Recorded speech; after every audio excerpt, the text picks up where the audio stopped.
nation of Israel was enslaved in Egypt 400 years, and then Moses came and was used of God to bring the nation out from Egypt and into the desert. And so we pick up the story a couple of 3 months after they had crossed the Red Sea and were in the desert. And that's when the sort of 10 Commandments started. But I just want to read a little bit of background to that. So if you look at Exodus chapter 19 and verse 16, you get the impression that this was a huge event. So it says, on the morning of the third day, thunder roared and lightning flashed, and a dense cloud came down on the mountain. And there was a long, loud blast from a ram's horn, and all the people trembled. Moses led them out from the camp to meet with God, and they stood at the foot of the mountain. All of Mount Sinai was covered with smoke, because the Lord had descended on it in the form of fire.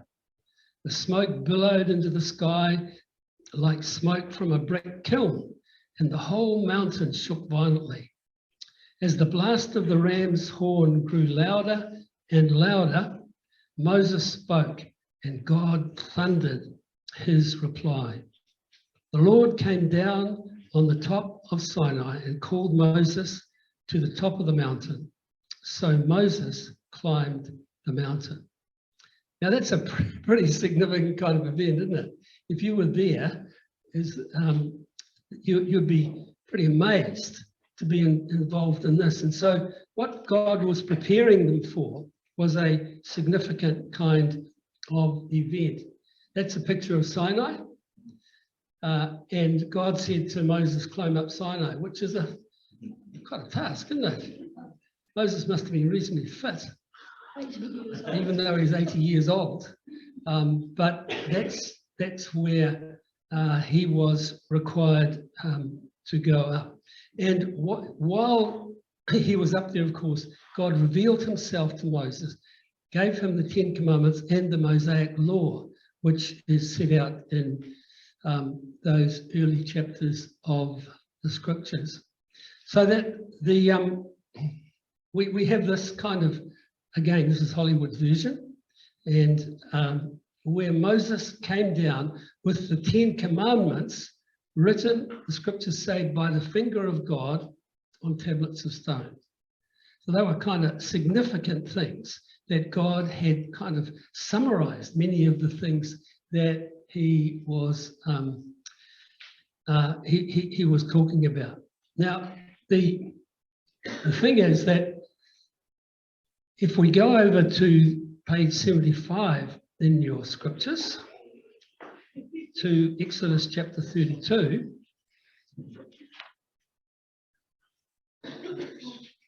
we find that things didn't go all that well because Moses was up on the mountain for quite some time. We don't know how long that was. But if you go to Exodus 32, well, let's go back to the last verse of 31, verse 18 of chapter 31.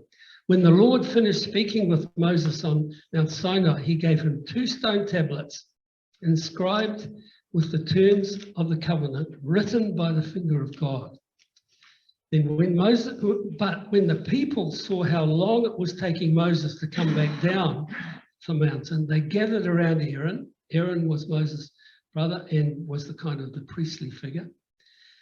Come on, they said, let us make us some gods who can lead us. We don't know what's happened to this fellow Moses who brought us here from the land of Egypt. So Aaron said, take the gold rings from the ears of your wives and sons and daughters and bring them to me. All the people took their gold rings from their ears and brought them to Aaron. Then Aaron took the gold, melted it down, and molded it in the shape of a calf. When the people saw it, they exclaimed, "O Israel, these are the gods who brought you out of Egypt."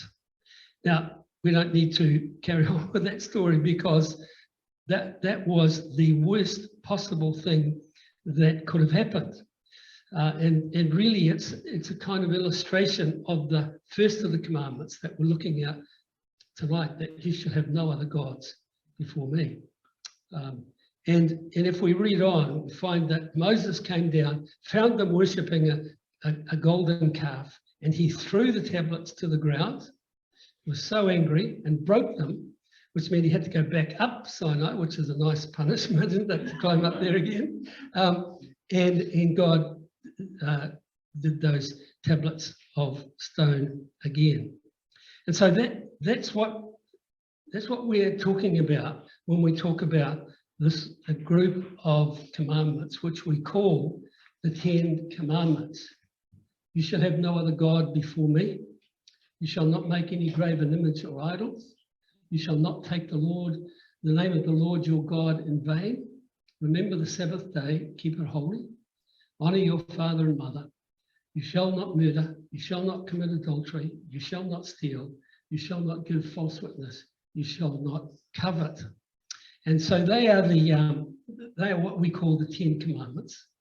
And if you look at them, they kind of divide into two groups. The first 4 are God-facing, the kind of things we need to do towards God. And then the next 6 are the way we behave and act towards other people. And they are the sort of things. Number 4, the one on the Sabbath, you could probably put either way. And 8 of them are things that we are to not do. And 2 of them are things we are to do. Right? You shall not, you shall not, you shall not. And so the first 4 and then the next 6 are, and so only 2 of them have that positive. Remember the Sabbath day and keep it holy. And we will need to look at that in a few weeks' time. And honor your father and mother, the only command with promise related to us. Now, one of the questions that comes up is, do the 10 Commandments still apply to us today? The Mosaic law has been fulfilled in Jesus Christ, and so we are not bound by the Mosaic law anymore. So the 10 Commandments were part of that, so do they apply today? And there is some discussion about that. My personal view is they do, but that the thing is that we also need to recognise that 9 of those commandments are repeated in several different ways in the New Testament. So that we can't say, oh no, that doesn't apply anymore, because the New Testament, without giving a list like that, pulls those realities and makes them still apply to us. The only one that is not repeated as a command in the New Testament is the one to do with the Sabbath. That's the only one that the New Testament does not kind of explicitly tell us that we need to follow. But, you know, all those things, our attitude towards God, and then our honouring of our father and mother, the instructions not to kill, commit adultery, steal, be dishonest or jealous, behavioural commands that God gives us, that he says, this is the way I want you to live. This is not a kind of optional extra. These are ethical guidelines that are given to us. So even those who would say they don't apply to us, which I don't agree with, would have to accept that these are timeless values that God has given us that are not subject to any kind of dismissal in any sort of way. And so as we go through this list and we look at each of them in a little bit more detail, let's really ask the Lord to speak into our hearts how this applies to our lives in ways that can enrich and help us. So let's go ahead. You shall have no other gods before me is the first command. Now I put the Hebrew word there just to show how smart I am, but also to show that have a look at the makeup of Hebrew. And Hebrew, of course, you read from right to left. That makes a difference, doesn't it? You know?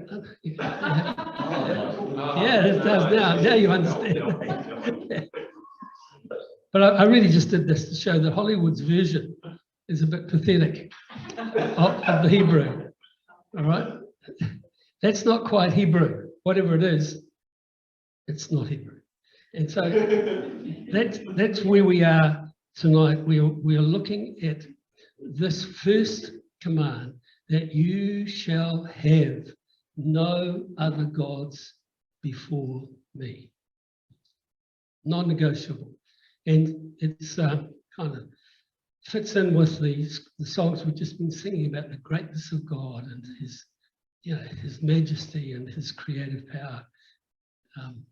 And so, but when we look at this one, we need to look at the context in which it was written, because that's the first 3 verses of Exodus chapter 20. Then God gave the people all these instructions. I am the Lord your God who rescued you from the land of Egypt, the place of your slavery. You must not have any other God before me. And so the reason for verse 3 is verse 2. You shall not, it's almost like, how dare you have any other God before me when I have done this amazing work of salvation? And in this case, it was to bring people out of Egypt.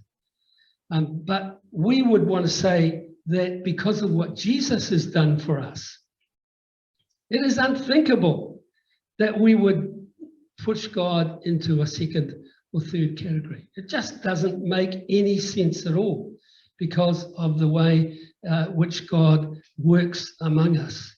And so God, when he claims to be the sovereign God, points to salvation as being the key component in that.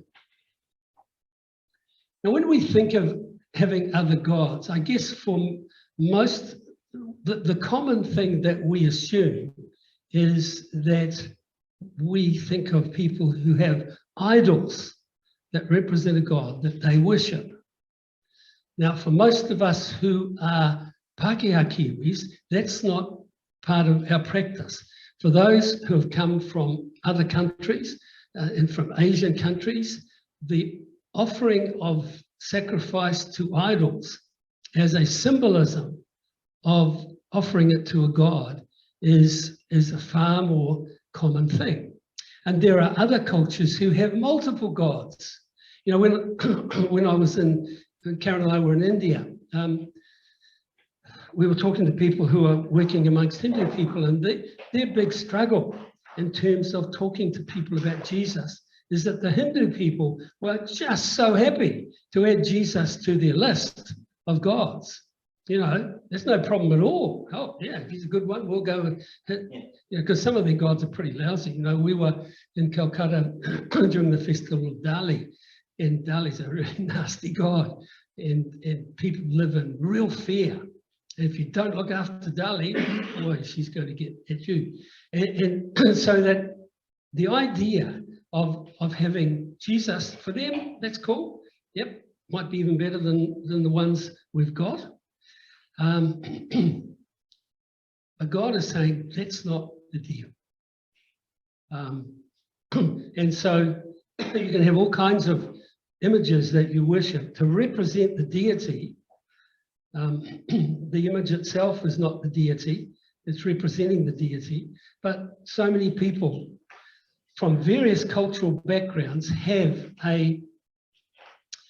some kind of image that represents their deity. Sometimes when you go into a shop in New Zealand that's staffed by or owned by a person from an Asian culture, you'll find they have a little image of Buddha or something, or hands waving. I don't know what that's supposed to do, but you know, those kinds of things. And they know that that's not the God, but that's a representation of the God, and they will they'll wear it. I remember during lockdown when Karen and I used to go for walks, we walked down a walkway, and the house beside the walkway was had a little sort of area where they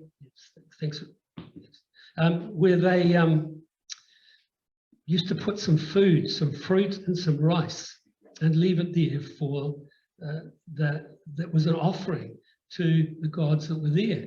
So they would have been probably from some overseas culture and have brought that practice to New Zealand. So we don't do that in New Zealand. Well, I actually thought we didn't until Friday night.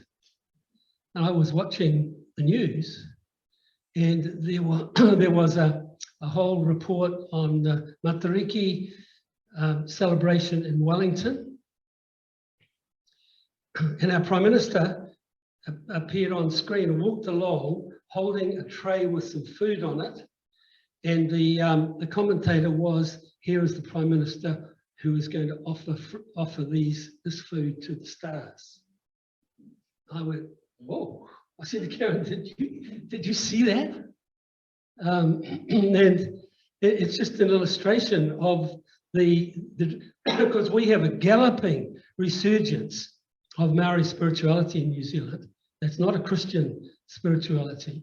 And so we are now starting to see this become part of the accepted behaviours that's acceptable within our kind of situation. When the Prime Minister is doing that, representing operating from a total position of spiritual ignorance, probably thinking this means nothing at all. We're putting other gods in the place of the one true God. Now, so we will say, well, we don't do that. We don't bow down. We don't have images. We don't do anything like that.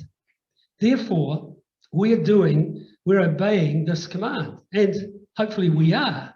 But Jesus actually made it far more difficult to obey the 10 Commands than it was for the Old Testament Jewish people to do it. It was pretty simple. All they had to make sure is they didn't have any idols to worship, and they were, in this context, obeying it. But Jesus, did a whole lot of stuff. Remember, he took so many of them and just made them so hard to obey. He said, you shall not kill. But if you're angry at your brother and sister, you have broken that commandment. You go, wow, that's a bit rough. They might have done something to make me upset, And if you look on another person with lust, you have committed adultery in your heart. So Jesus raised the bar enormously than what. And so when we say, we're not under law, we're free in Christ, we actually are not. We have a high, high standard that Jesus calls us to. And the only reason we can keep it is that he gives us his Holy Spirit to allow us to live at the level that he calls us to live. And the Jews didn't have that tremendous advantage. So, for example, this is the words of Jesus. No one can serve two masters, for you will hate one and love the other. You'll be devoted to one and despise the other. You cannot serve both God and money. Now, Jesus chose a really tricky one there, didn't he? Because he knows that for all of us, money plays a significant part in our lives. None of us here couldn't care less about our finances. In this last week, we've thought about our financial situation. We've thought about whether there's a special on at New World. All those kind of stuff has been related to money. And so we live in a society which is characterized by materialism and characterized by the desire to improve and to get more material gain and to get more money. And the question, Karen and I have talked to ourselves about this, how much money is enough? And the answer is, well, a little bit more than what you got. That's what most people would think, right? And then I'll be okay. And so what Jesus is saying here is that money is one of those things that can become a god for us, one that we focus on. And it can become a god because we haven't got enough money and we wish there was more. It can become a god because we have so much that we're troubled about how we use it. And I remember years and years ago when Karen and I at Bible college, we did not earn any money. There was no student allowance. There was no income at all. We had children.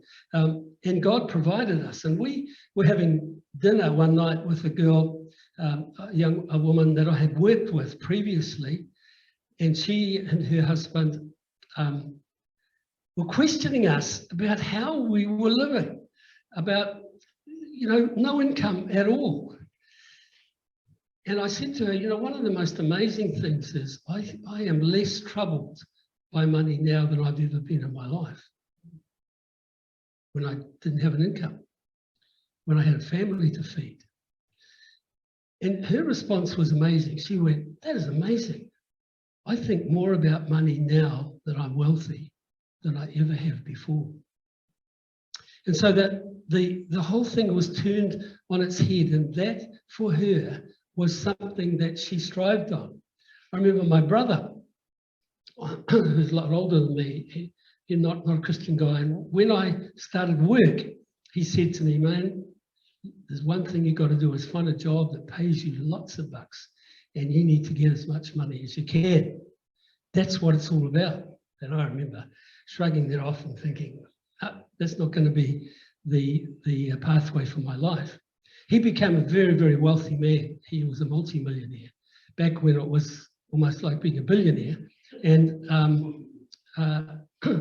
he was just a stereotypical, hopelessly unhappy man, miserable, once he'd achieved his goals of getting all kinds of things like that.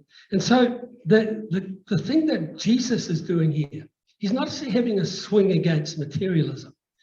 What he's trying to say is that whatever is important in your life has to be the priority, because you cannot have two priorities.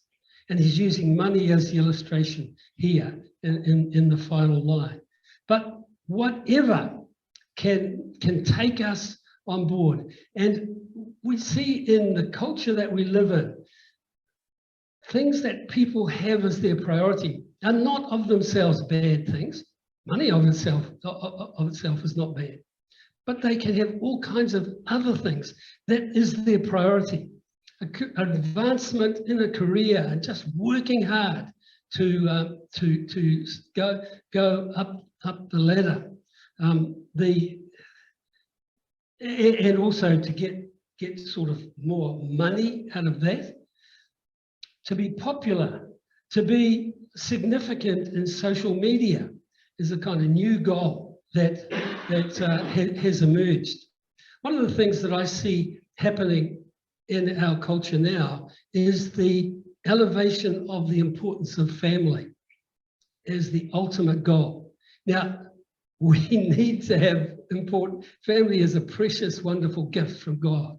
But the elevation of saying, this is what my life is all about, is something that is just amazing. I was reading in the newspaper a couple of weeks ago about a guy who has now got a little son who's old enough to run around, and he can take this little boy to the park. And he was just talking about the delight that he has in this little boy, which is wonderful.